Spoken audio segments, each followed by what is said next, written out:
Hello, everyone. I am Julianne Meyer. You are watching Own Your Wellness, and I'm really excited about today's guest. She's an amazing soul who she's so modest. I mean, that's one of the first words that comes to mind, and definitely service oriented is in wanting to help you. So let's just bring her onto the stage. Dr. Theresa Larson, welcome to the show. So glad to have you here today. Hello, everyone. Thank you, Julie. I'm excited to be here. You know, I've been looking forward to this conversation for a while, and I really enjoyed the first time we spoke. And I'd love for you to share a little bit about yourself so that the audience can feel a part of, what we've already experienced with each other. Yeah. So, let's start with the fact that I live in a mountain town in Southwest Colorado. I have 2 little boys, and an amazing husband that I get to work with. Not the little boys, my husband. And, I'm a Marine Corps veteran. I'm 6'1", love to play basketball and softball. I actually played a year of professional softball in Italy, post Marine Corps. Wow. And then became a doctor of physical therapy, because I was like, what the hell am I going to do with my life after my transition from the service and playing professional softball, which made me very little money. So like, I have to find a profession that I can actually, support myself. But then come to find out physical therapy wasn't for me either in terms of the traditional sense. And so I pivoted really quickly and started my own business and have created ever since what I felt is really needed in the world of well-being. Well, in the world. I love that. And to you, what does well-being mean? Oh, yeah, that's a good. So well-being is actually, to me, it means a mindset. It's a mindset followed by an action. So the definition of well-being is actually how someone feels about their life. But for me, it's more than just a feeling. It's the actions you take to be well. And so I know we're going to dive into some of those things today, but yeah, it's not just, it's the mindset followed by the action. I think that is really important and a great distinction, because it kind of takes me back to the idea of the movie The Secret, where it's like you sit in this chair and you dream about a Lamborghini. It's supposed to magically show up at your door. Yeah, it doesn't quite work like that. Right.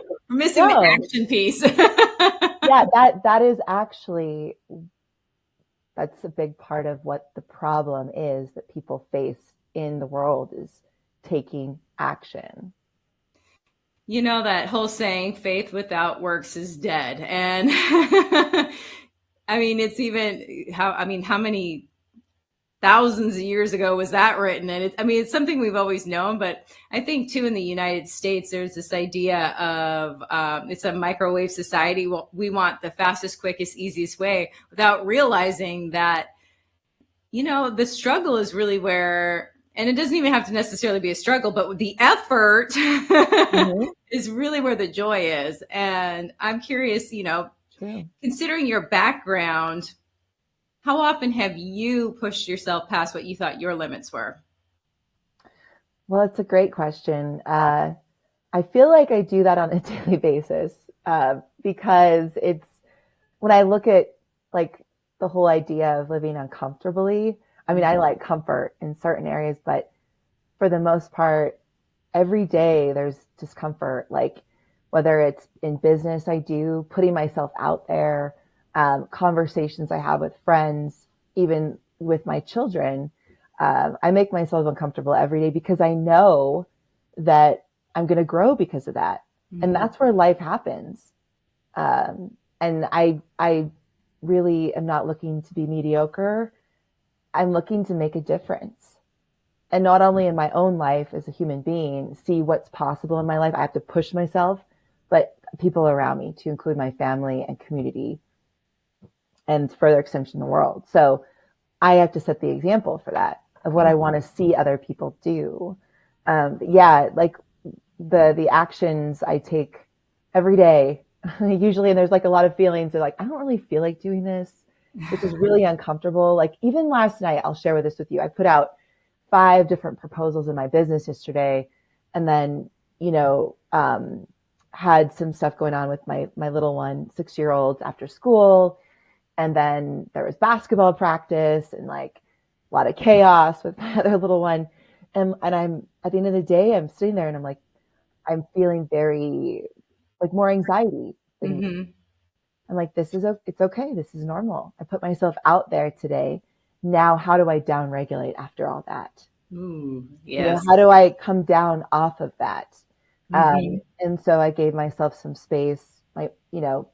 Usually, obviously, when I put the kids to bed, my husband and I have some time together, but I even needed some space from that, and just being okay to ask for that versus expect it. It's like, okay, I need to take some space. You can make lunches tonight. I'll make them tomorrow. And that was very helpful for me to get into the evening with my husband. But like, yeah, yesterday was uncomfortable because I put myself out there more than usual, which is I put myself out there every day, but um, I love it too. Because I'm like, how else am I going to make a difference? Yeah. Yeah. It's hard to do it from your couch. Yeah. It And really like, is. and I was actually, and this goes into the human piece, is sometimes it's lonely too. Like I sat there at the end of the day, is like, who am I going to talk to about this? My husband will listen, of course, because he's in it with me. But I have a few friends in the entrepreneurial space, right, and putting Mm-hmm. myself out there. But at the end of the day, like, the last thing I want to do is have a long conversation. But it is really nice to have people in your life who get it. But Mm-hmm. I don't know, that's where I'm at, is like, I don't necessarily have a ton of people in my life who get the discomfort of being an entrepreneur and putting yourself out there every day and getting turned down. Yeah. Um, and and that sometimes, that's the reality, is sometimes it kind of feels a little lonely. I'm not alone, but Yeah. sometimes it can feel lonely. Well, there's two things that I'd like to highlight. Is one is that you don't expect to receive everything from your husband, which I think is absolutely Yes, amazing because yes, yeah, we could all learn a lesson there. yeah, yep, absolutely. But also this idea of,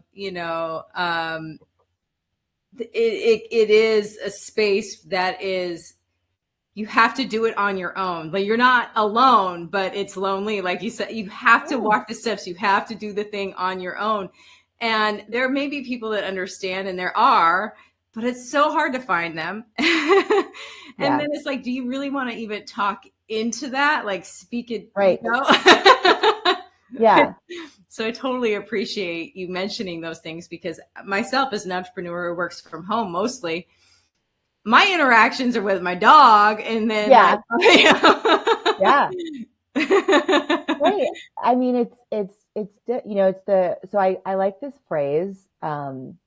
It's the hard I choose, right? Mhm. Behind me here, I've got Rocky Balboa. It's not how hard you hit, but how hard you can get hit. Keep moving Yeah. forward. I think that's a really wonderful principle to remember. I don't even call it just a quote. It's a principle. Like life is hard. So Yeah. I choose the hard of making my own way and giving the world what I know it needs Mhm. versus fitting into the box of what PTs or whatever, what I'm supposed to be, right? Yeah. And but they're both hard. Like Yeah. one, there's a lack of necessarily stability, right? Every month is a little bit different. And yes, there's growth, but it's not like steady, like if you worked in Yeah. a regular clinic. So it's the hard I choose. Just like with well-being, right? You Hmm. can choose the hard of sitting on your couch and doing nothing, or saying maybe someday, and oh, by the way, someday, most likely there's going to be systemic disease in your future. Not to fearmonger, but that's just the reality, Yeah. right? Or you could choose the hard of getting up, moving, meditating, right? Paying attention to what you eat. And that's hard too, because it takes Mhm. commitment, but the benefits are greater. So, Yes. No, I love that so much. It's interesting because I can't remember who said it, but it's kind of like I can't swear because FCC rules, but it's every job has a crap sandwich and you have to decide which crap sandwich you want to eat. So it's kind of like just this idea, everything has this downside. So which hard, I love that because it's just, what are you going to choose for yourself? And, I had the opportunity to live in Italy for a little over a year. And I wasn't on I just went and I moved there. I just lived there. So it wasn't like I was on a study abroad or anything like yeah, that, which is totally different. So I made American friends while I was there. But it was a totally different experience. And it took me so long to figure out after I moved back to New York, it took me so long to figure out why I was so happy in Italy. And it wasn't because it's Italy, because where I live there, it's different than being, on vacation. It's totally yeah, different. Your yep, everyday life is there. You live there. But it was because I was slightly uncomfortable almost all of the time. And that's why I was so happy, because mm, I didn't have the opportunity to slink back into my comfort zone and like turn on the TV and tune out from life, or go, right, like I didn't have that opportunity. I couldn't do that. yeah, And I was so happy, even though it was hard. yeah. Well, that's a really good point. Life is hard, so it's the hard you choose, Yeah. right? And you were living there. You were really living, Yeah. right? Embracing life and the culture. And when you're not numbing, right, in life, because you're just like, I hate my job. I can't wait to get home. I can't wait for living for the weekends, right? That's Yeah. Living for the weekend. probably a lot of, people listening can relate to that, or friends of theirs, right? Like I've experienced that here. People live for the weekends. Yep. I live for each day. Like, and not every day is sunshine and rainbows. Like it's not. And when those, I mean, every day there's a moment of like, oh my gosh, what is happening? And it passes, Yeah. right? And then at the end of the day, I look back and I'm like, wow, look what we've done. Look at the conversations I had. Or I admitted I messed up, right? I Hmm. messed up, especially sometimes with my children. I can fly off my handle, even though I practice mindfulness. I'm a human being, but Hmm. like but I would rather be exhausted from all of the discomfort and stuff I've done, put myself out there, versus being like, whatever. We can't wait till the weekend. Yeah. It's interesting too, because I have lost a lot of people. Um, they passed away very, very young. And so it kind of really taught me that how short life can be. And because, we get stuck in the day to day and the moving and the grind of whatever, without really realizing or seeing the big picture. And, something really stuck to, like, made me think, it's like, when I get to the end of my life, am I going to be so glad I binge watched that Netflix series? Like, that's how I spent my time on earth. you know, Yeah, Zoning out from my life and, watching something else that's not even real on television. So, I think about things like that. I'm not saying there's anything wrong with watching television or anything like that, but what are you doing it for? And how, like, are you using it to escape your life? Or, right. what are your coping mechanisms, and do they need an upgrade? Yeah, I know, absolutely. I think, I mean, obviously media is a part of our life. So I kind of think of that in terms of when social media for me is, I'm very, I use it for work purposes and also to test messaging, especially on LinkedIn. And I appreciate it, yet I have strong boundaries with it because the last thing I want, and I've experienced this with my own kids, is I'm on my phone and my kids are like, get off your phone. Why are you not paying attention to us? And that hurts. When you Yeah. have like a 3-year-old and a 6-year-old telling you, right? And I'll admit it, like I've been that parent who's been on their phone, or when I first had children, like addicted to social media because what else am I going to do? Just sit there with the baby. I could be there with the baby. Yeah. Right? And so, but I will acknowledge, but the key there is that became aware of it. Mm-hmm. And that's what this is about too, is awareness. We're not perfect, nor am I No. asking anyone to be perfect, but like be aware that some of the things that you're doing, you're numbing out from what's in the precious present. And it takes training to be in the precious present. It It's does. not like you're just going to be like, oh, I'm in the precious present right now. You have to, that's why mindfulness and meditation are such powerful practices Mm-hmm. for the brain, because it trains you to be present, right? Right now, me talking to you, if it was 5 years ago, I'd have like 20 windows open, right? Other things I would be thinking about. The conversation may be great, but it might be also pretty distracting. Mm-hmm. Whereas now, like it's taken me a while to really make these things part of my life. But I'll tell you what, I'm glad, because as you mentioned, living with the end in mind, it is important to think like that. Like, Mm-hmm. how do you want to live? I Yeah. don't want to be distracted. And how do I want the last 10 years of my life to look like? I don't want to be stuck to a chair with a cane. Yeah. I want to do everything I can to be as healthy as possible. And that doesn't mean I'm not, there's certain things that might happen, right? I can't control everything, but there's a lot I can by how I pay attention to my life now and live. And I've, through loss also, has woken me up to, yep, I'm not going to F around anymore. Like, I need to change my business. I need to change my life. I need to change how I show up for myself and my family. I love that. It sounds very holistic with your life in mind versus, I think that there's this idea in the United States where we separate work from life. I'm like, what do you think you're doing? Yeah, you can't. You can't. It is your life. You're literally exchanging your life for this. So is this really what you want to do? Right. Absolutely. No, you can't separate work and life. I mean, that's, Um, yeah. it's your life outside of work will impact your work. Your work will impact your life. And if you don't believe that, you're under a rock somewhere. Like Exactly. you're not awake.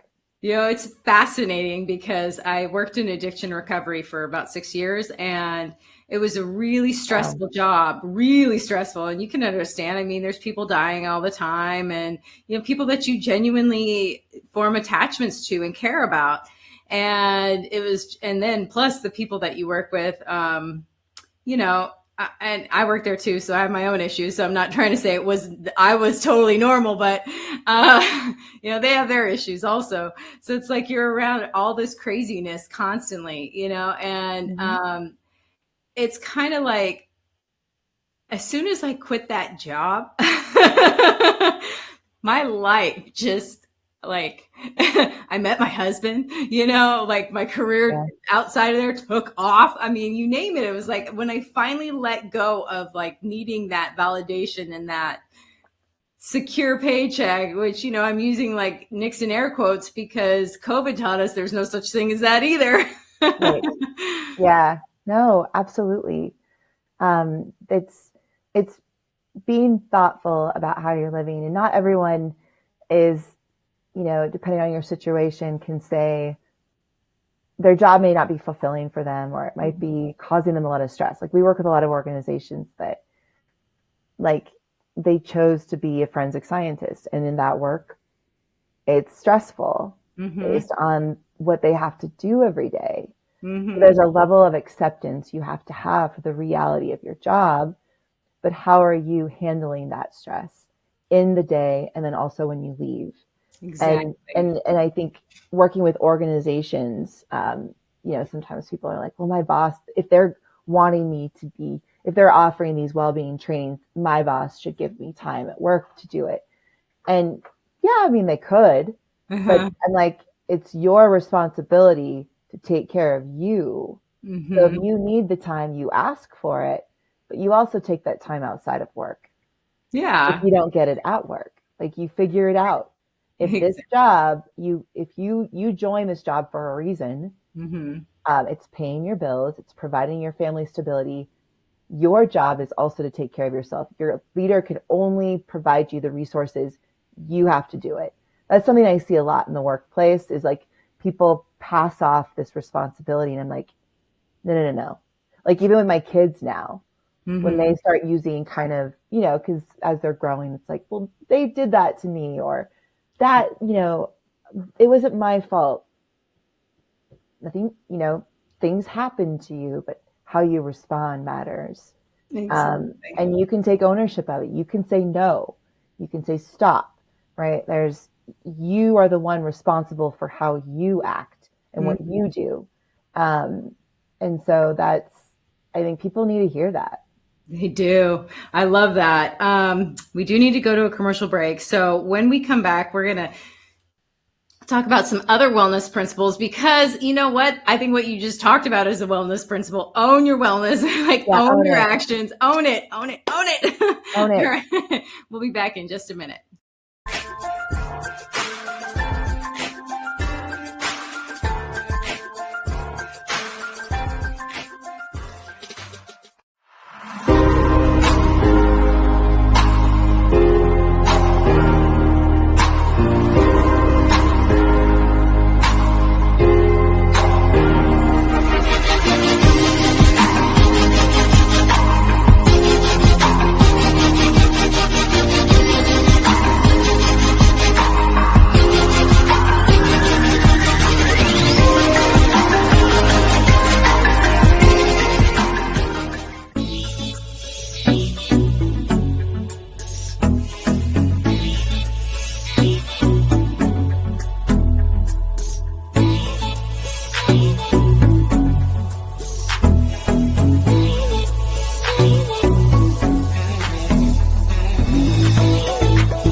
Welcome back, everyone. I am Julianne Meyer. You are watching Own Your Wellness, and today's amazing guest is Dr. Theresa Larson.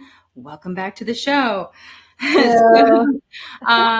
Before the commercial break, we were talking about this idea of taking responsibility for, the things that are going on and responding versus throwing the buck onto somebody else. And it is just so ingrained. I mean, you're talking about your kids who are, younger, and it's just habit. It's like, where did we pick this up from? Why, it's actually so much more powerful to own it because then you could do something about it. Absolutely. Well, being aware of it is important, the language you use. There's this concept too called that I think people get in trouble, and they don't realize it when they create these judgments around people because they really don't know what's going on. So there's this concept of fact versus story. Um, Facts are like what is the truth of the event. So for example, an injury, I injured my shoulder. What Where did I injure my shoulder? How did I injure it? The story is what you make it mean, right? Like, Mm-hmm. oh, I'm not an athlete anymore. I'm weak. Or it could be around a certain person, right? Oh, they didn't show up or didn't respond to me. So I'm going to make up this story about what it means. We Mm-hmm. get in trouble when we do that. And it creates this victim mentality. And I can't stand that. And that is something in the mindset focus piece of our wellness work with organizations. We really, we talk about that in like fixed versus growth mindset because it just like affects and infects a company Ooh, culture. it does. When you have this story, like you don't even really know like what's going on in people's lives, and giving them the chance to giving yourself the chance to identify fact versus story can also help you heal and move forward and not make up these false stories around what things mean. I mean, we give meaning to everything, but like Mhm. we get in trouble when we just make up a story we don't really know the full picture of or all the facts. No, exactly. And it's like if you're going to make up a story, why not make up a good one? One that serves you anyway. Right. And you can, and that's the beauty of like looking back at your life too, is you can reframe everything and you can look at all the hard experiences or ones that didn't bring you joy and reframe them to bring you joy and growth, right? Like not every experience will do that, but if you can look at every experience as a growth opportunity Mhm. versus, oh man, like shaming yourself, shaming only infects blame on yourself and then you start to blame others. And that's where you can get into the spiral of, um, a fixed mindset as well Yeah. as not, and as well as never growing so that's what's, I think it's really important. Like mindset matters so much, and being aware that if you're starting to be a victim, what's the victim mentality that you're taking on or the false stories you're creating for yourself, like how those infect your life. They do. And if you can be aware of those and reframe them, it opens up your life. Exactly. We're not perfect human beings. Like there's No. so many things that I'm like, wow, I did that. Hmm. Yep. And oh well, got to move Yeah. on. But before I'd be like shaming myself, and then it just creates tension, and It that does. physical tension just builds. It's not fun. No. Well, here's the thing. It's like, okay, I did this, but I can't go back and change it. I'm just not going to do it again. Yeah, If I exactly. need to make some sort of amends or something like that, then I will go and say sorry and do what I can to remedy the Yeah, aftermath of my choices. yeah, But it's what's done is done, as they say. yep, So yep, absolutely. we've touched a little bit on how you help people, but we haven't really touched like can you explain you're talking about working with organizations, and I Yep. know that you have a gift for everyone here today, and I just love for you to sort of talk a little bit more about that. Yeah, so I have this lifestyle RX that is basically spells out the 5 components of well-being. So whenever we work with an organization, we always start with their leadership, because we know that if there's not leadership buy-in, right, it's not going to trickle down, right? If leaders don't set the example or believe in it, then they're obviously not going to pass it on to their people, um, or set the example. But this lifestyle RX is something I provide people because it gives them an idea, well, very clear points on what they should be doing in the 5 components of well-being, which is sleep, mindset, social support, movement, and then food. So, in those areas you can control, there are research things, basically 3 points under each section that are like, am I doing this? Yes or no? And everyone can have that because what it'll do is give you very grounded feedback on, okay, am I doing this? Yes or no? And if I'm Mhm. not, well, you start to implement it over time. On the back side of that sheet is my 10 favorite wellness drills. So I have like, I used to be blonde too, by the way. Sorry. So yeah, that's so on the back is my 10 favorite wellness drills, which is I call them self mobilizations, where like if you're having aches and pains in your neck or your shoulder or your hips, right? There's different tools and videos you can watch. 10 of my favorite videos actually on how to release those areas with your own, like if you have lacrosse balls or tennis balls. So I think you all will appreciate those. Mhm. Those videos are like 30 seconds long, but this Lifestyle RX gives you a really solid resource. And that is exactly what we want to be, what we do for organizations is we are a solid, supportive resource to inflict in behavior change in well-being. So we always tie every behavior, sleep, food, mindset, movement, social support to leadership. How does it impact your leadership? It's got to be a baseline layer of training that organizations get, starting with the Mhm. top, because um, you know, what typically happens as people age, well, they start to gain a bunch of weight, their health starts to go downhill, they become workaholics, they have families, so work and family take precedent. Their self-care is a nice to have until they get sick. And Yeah. so my job is to, my team's job is to go in, help an organization immediately, help their leadership get more energy, feel better, show up as kinder humans, more innovative, right? Because obviously, if you start to meditate and eat better and sleep, you're going to think more creatively, and Mhm. then pass those resources on down to the people. I love that. I have this thing, and I'm supposed to be on a podcast in the very near future. And one of the things that she was attracted to that I was talking about was how I'm doing my first Olympic triathlon in April, and I've never done one. I've never done a triathlon. I've never done a marathon. I've never done a half. Like I've never done any of that. And I'll be 46 by then. So Yeah. I'm like, you know what? First of all, I could do it because I said I'm going to do it. So it will happen. But this idea that I have big business goals and I have big life goals. And if I want to reach those faster and with more ease and grace, then I better set a physical goal to go along with it. Absolutely. Because it's who you're being and how you show up. So I think people miss this whole aspect of why wellness is important. It's like we think of it as more like, well, I need to fit my skinny jeans. Well, that's not wellness. Yeah. No, no, I think I like to use this analogy of an azimuth. Like if you have a compass, right, and you're, I mean, everyone wants to be healthier. Mhm. And if you don't, you're probably under a rock. But if, just there's some component of your life you want to be healthier, whether it's relationships, being able to forgive or love harder or, right, move more or eat better. So there's this azimuth. If you think about like changing, if you go 1 degree difference from where you're Mhm. going, let's say you're heading north, but you go 1 degree, you make a 1 degree difference east or west, right? Like that's a significant change over the course of time.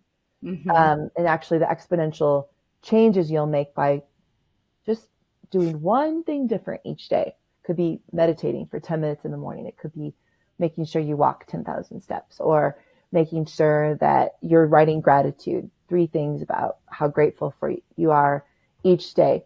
Like imagine over the course of a year what that looks like. And because when you do, the reality is when you do like the one thing that you really need, like get 7 hours of sleep or meditate Mhm. in 10 minutes, everything else in your life starts to shift too for the better, Yeah. right? Just by me meditating in the morning actually gives me more energy to want to move more, right? So what is that 1 degree difference that you're going to make? Because wellness can be very abstract for a lot of people. It's like, Mhm. well, you've talked about so many things. Where do I start? Just start with one thing. What do you need? Yeah. Do that. And for me right now, I'll share this. I have a physical cue-based planning is very helpful for behavior change. Meaning like, what is it? What is literally a cue to remind you to do said action and what's the reward? So flossing your teeth, if that's your, thing you need to do, we'll have Mhm. your floss next to your toothbrush. So when you get your toothbrush out, there's the cue, you do the floss, and then you have nice, clean, minty breath teeth. For me, I have a pull-up bar. I literally built a pull-up bar outside my house because it's hard. Mm-hmm. Pull-ups are not easy, but it reminds me it's my 1 degree difference. If I jump on that pull-up bar, I'm already braver, healthier, happier. Like, and I'll get up there and I'll do my routine. Mm-hmm. And do I always feel like it? Absolutely not. But in order for me to do that pull-up or pull-ups, I need to eat healthy. I need to sleep, right? I need Mm-hmm. to think positive thoughts. So that dang pull-up bar is like the cue to remind me to do the thing that gives me the reward of health and wellness. So what's that for you? It could be one lady I was working with literally has a pink piece of tape on her wall for posture, right? That's her reminder, is like her cue is to get up and work on her posture. And so she does yoga to help improve her posture. Mm-hmm. Awesome. That's her cue. What's your cue? Figure that out. And that'll really help you too, versus you're going to forget, right? If you Mm-hmm. just think about it in your head, you're probably going to forget it. So what's that physical cue that will remind you to get your butt up and do it?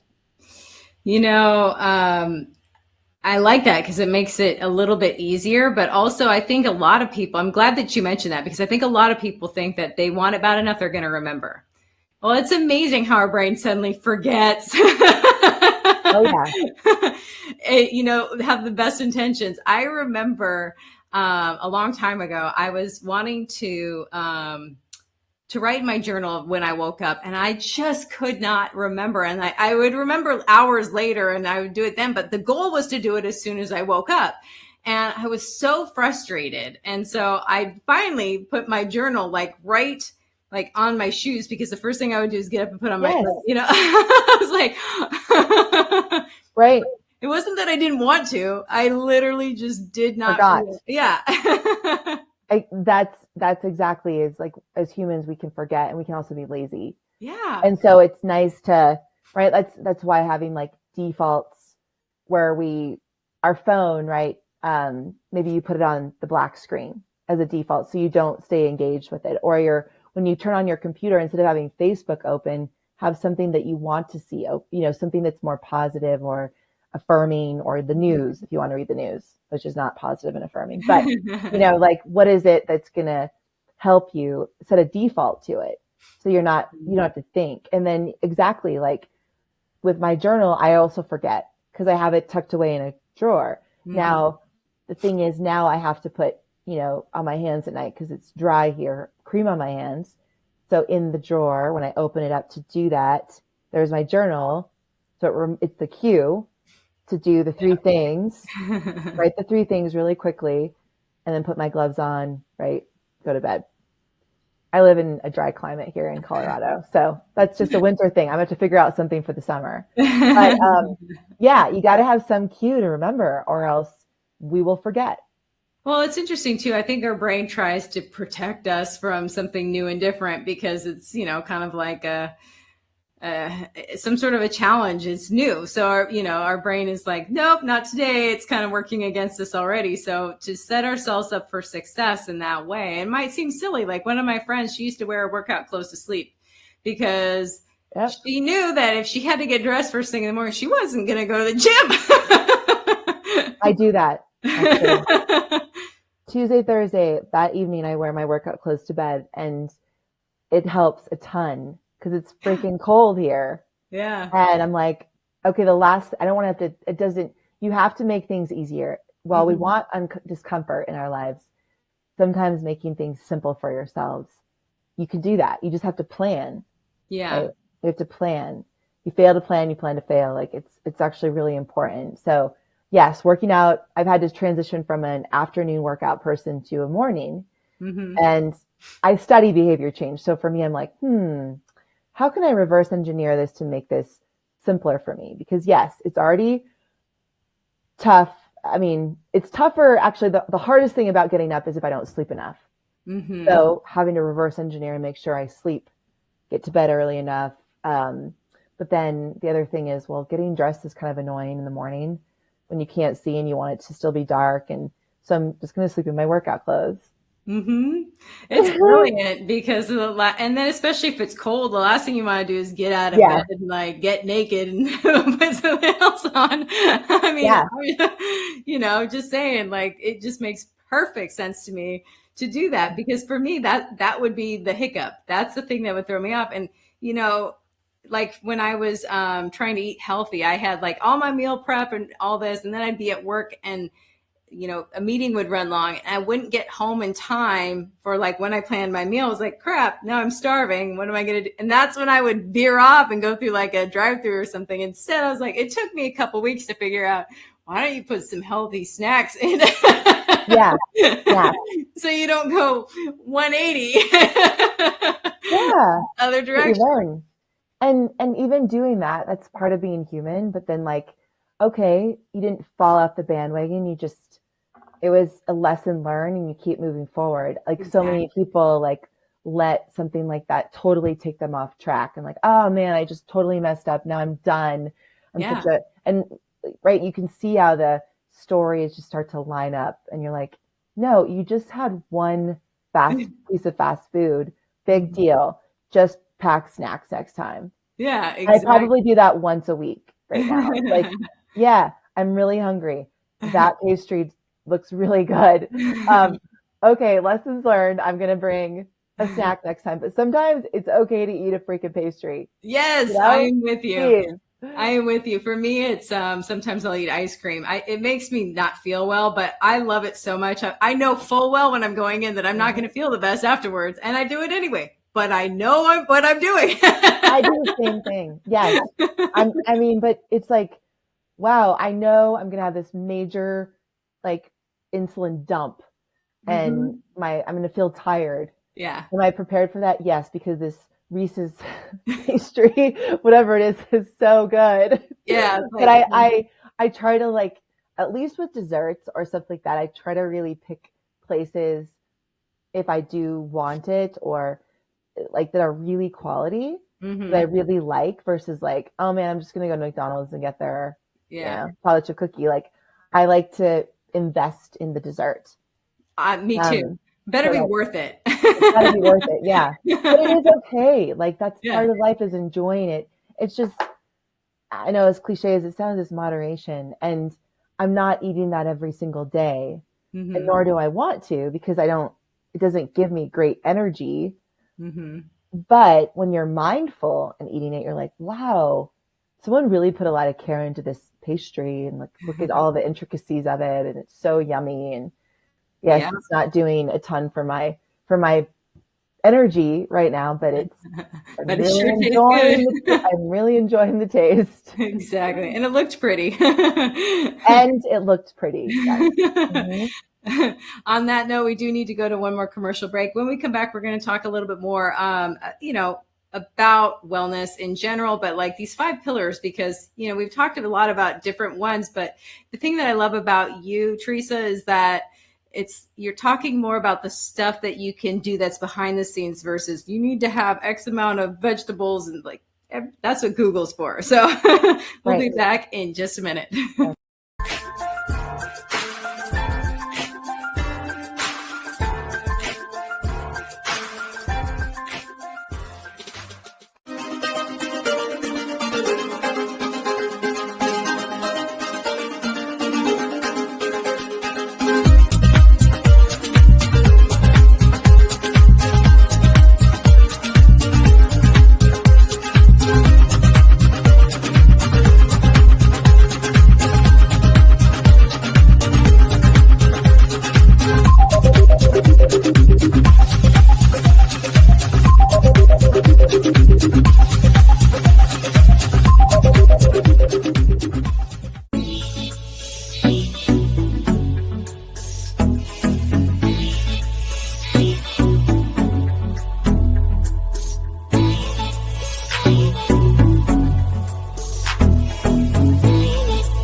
Welcome back, everyone. If you're just joining us now, I am Julianne Meyer. You are watching Own Your Wellness, and today's awesome, amazing guest, Dr. Theresa Larson. Welcome back. Hello.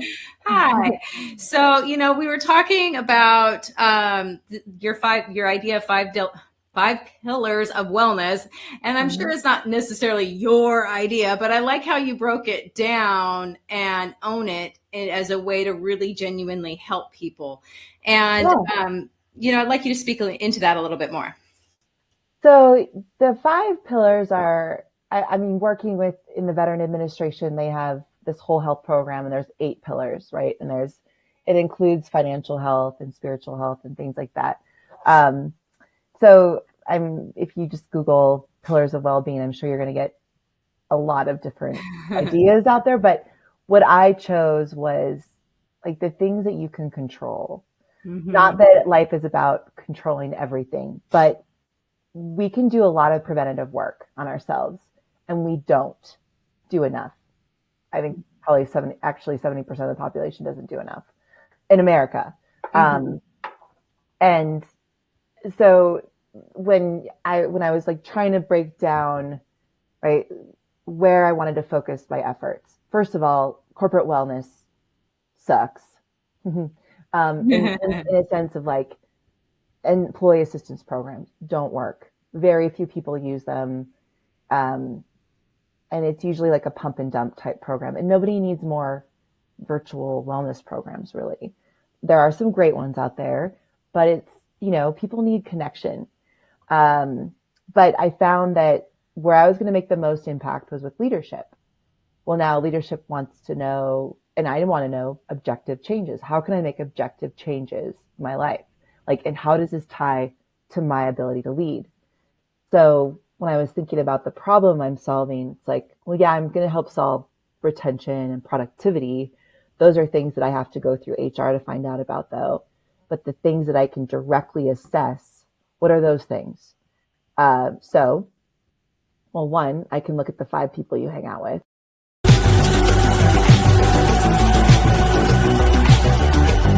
Sorry about that. I don't know how that happened. I apologize. That's okay. So the 5 people you hang out with, that is, technically more subjective, but the objective ones are movement, right? Planned and unplanned.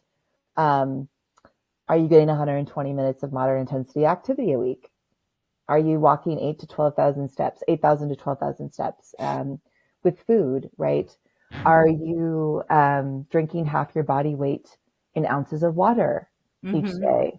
And are you getting 800 grams of fruits and vegetables, right? Like just simple things like that. That's actually a lot, like with a couple pounds of vegetables and fruits, but it adds up and it really helps energize your body, right? What about meditation? What are you doing to train your mind? And the case I make for meditation mindfulness is this: chronic stress. 90% of systemic diseases come from stress, chronic stress. Now, our country is really good at looking downstream at issues like the symptoms. You have hypertension, you have heart disease, you have diabetes, asthma, but looking upstream is where I'm at. It's like, well, what was the thing that happened that caused that tension, or things that happen each day that cause that physical and emotional tension that's now lasted longer than 3 months, which is chronic, that is now creating hypertension, heart disease, other things? Or, you're blaming it on why you eat the way you do and the lack of movement, right? We have to look upstream. So if we look upstream, we're not training our mind to handle the stress that we're up against. We're not training our bodies enough. We're not giving it the fuel it needs. So the cause is actually the fact that we're not doing those things. So the solution is reversing that. Let's train our minds to handle the stress we're up against. I want to do really hard things, which means I'm going to be up against mental and emotional and physical stress every day. And if I don't handle it, I will break, right? Which I have before. But now I know better. And now I know that it's not a nice to have, it's a need to have. It's a necessary thing to keep me healthy so I can do what I do now the best I possibly can, but also last long in my job. And so now when I speak like that, right, and I share this story around this and the objective measurements, now leaders are paying attention. Now people are like, now you're solving a problem for me, versus throwing spaghetti at a wall and saying, good luck with my really not engaging virtual wellness program for your employees. It doesn't work. And so that's, I chose those 5 things, which really 4 of them are the most objective. The 5th one, social support, is not. But if you really look at like the 5 people you look or hang out with the most, are they better in your life or not?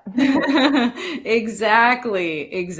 You can choose those 5. You can choose those 5. Exactly. And it's not, when I look at that, I don't necessarily engage with 5 people every day. It depends on what I'm doing. Like if I'm out doing a talk, yes.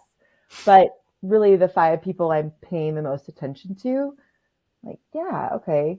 These people I really admire and I want my kids to know. Has it always been that way? No. Mm-hmm. I have had people in my business and in my life and who I was trying to hold on to that when I look at them, I'm like, I really don't want my kids to know you. You're actually not healthy for me. Why am I trying to hold on to you when you're not healthy for me? And it's really therapeutic to let people go. I'm not a big proponent of cutting people out. Mm-hmm. I think that's actually really all or nothing thinking. Yeah. I think it's you gotta love and let go and keep your distance, right? And it's okay to do that. And I've done that with many, many people. And it's been really healthy, right? I choose to engage when I want to. And these are the people I'm going to hold close. Yeah, no, I like that so much better than just like, you're dead to me. Coming from the East Coast, it's like you do something slightly wrong and like that person doesn't exist anymore. Yeah, well, that happens. It's crazy. There's plenty of people that, from my past that they're there for a reason, but that doesn't mean that I won't have a conversation with them every once in a while. They were still a part of my life and an important part of my life at some point. Doesn't mean I won't ever talk to them again, but I'm definitely not, they're not one of my 5. No, yeah. And I think wisdom, as we age, we kind of learn who, you kind of realize how people impact you. Yeah. So research though behavior, it's like, wow, these people really do impact you. Mm-hmm. So being choosy of who, I'm constantly actually kind of looking at even my friends group and saying, who build me up, who make me feel good, and who doesn't. Yeah. And then lovingly kind of giving space. And I'll share this because it doesn't mean you have to have a conversation with everyone about this. It's just you. This is for you. Yeah. Forgiveness of others is for you. I've forgiven people who haven't forgiven me for whatever it is they're doing, whatever it is I did to them that they can't get over, right? Which and there's stories there. And, but I have forgiven. I've chosen to forgive people who haven't done the same for me, but that's okay because I'm doing it because I don't want to hold on to that tension, that physical and emotional tension that turn into, guess what? Systemic disease. Yeah. And I say that as a medical professional, like it's not fear mongering. It's just the reality. We live in a world where we're under so much stress anyway, and our brains and bodies are not evolutionarily ready for it. And we have to train our bodies and minds to be different and calm. And if your life is a stress case, it's high time to start changing that. Because your life depends on it. It literally does. All right. We have about 30 seconds left before we have to wrap up. So are there any final thoughts before we say goodbye? Well, you see here my book. I wrote a memoir a few years ago and when I was blonde. And it actually is my come to wellness story. So my struggle with an eating disorder and choosing to be well every day and what that looks like and what struggling with a mental health condition looked like as a combat veteran. That's my story. Definitely take a read, share it with someone in your life, and then also download that Lifestyle RX because that'll help you.